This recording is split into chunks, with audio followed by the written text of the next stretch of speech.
ધારાસભ્યશ્રીઓ આનંદભાઈ પટેલ, ગોપાલભાઈ ઇટાલિયાજી તેમજ અન્ય ધારાસભ્યશ્રીઓ તેમજ પાર્ટીના અલગ અલગ સંગઠનના પદાધિકારીશ્રીઓ,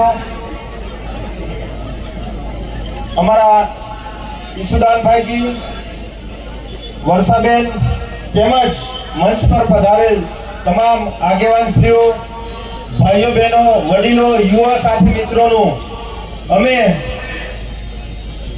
આટલા બધા ભર વરસાદમાં તમે સ્વયંભૂ આટલી જનમેદની તમે ઉમટી પડ્યા છો ચૈતરભાઈના સમર્થનમાં.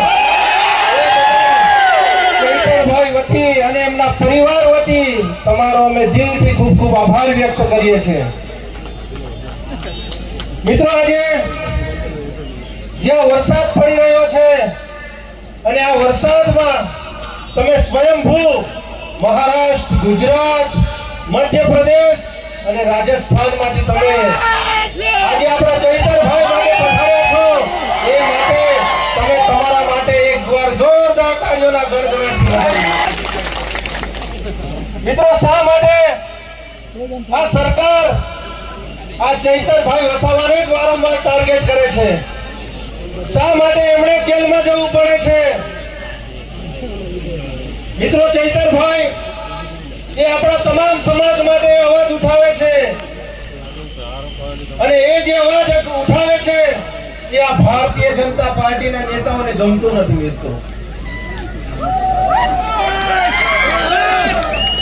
રોડ રસ્તાનો પ્રશ્ન હોય, આરોગ્યનો પ્રશ્ન હોય, શિક્ષણનો પ્રશ્ન હોય, આજે તમામ મુદ્દા પર આનંદભાઈ હોય, ગોપાલભાઈ હોય, આપણા ચૈતરભાઈ એ તમામ સમાજના દરેક મુદ્દાઓ પર લડે છે અને મજબૂતાઈથી આ સરકાર સામે અવાજ ઉઠાવે છે. એ જ મિત્રો આ સરકારને ગમતું નથી. આજે મિત્રો, એક સામાન્ય કેસ હતો, એ સામાન્ય કેસને આટલું મોટું સ્વરૂપ આપી અને આપણા સાહેબશ્રીને આજે 7 વર્ષની એમને કેદ કરી. મિત્રો, પણ આ તમારી જે જનમેદની છે, આ જનમેદની જોઈને આ પ્રશાસન, આ તંત્ર, આ સરકાર ના હવે હચમચી ગયેલી છે. એના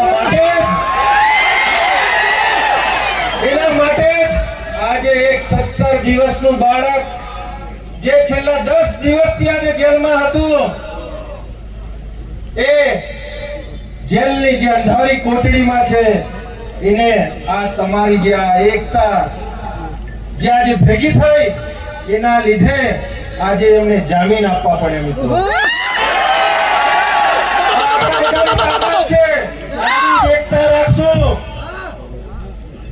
તો આવનારા દિવસોમાં આ સરકારોને પણ આપણે ઉથલ પાથલ કરી રાખશું. મિત્રો, વધુ ન કહેતા આપણે આપણા આગેવાનશ્રીઓને પણ સાંભળવાના છે. અહીં મંચ પર ઘણા બધા આગેવાનશ્રીઓ અહીંયા પધાર્યા છે, તો આપણે પણ એમને સાંભળવાના છે. તો હું ગિરધરભાઈને વિનંતી કરીશ કે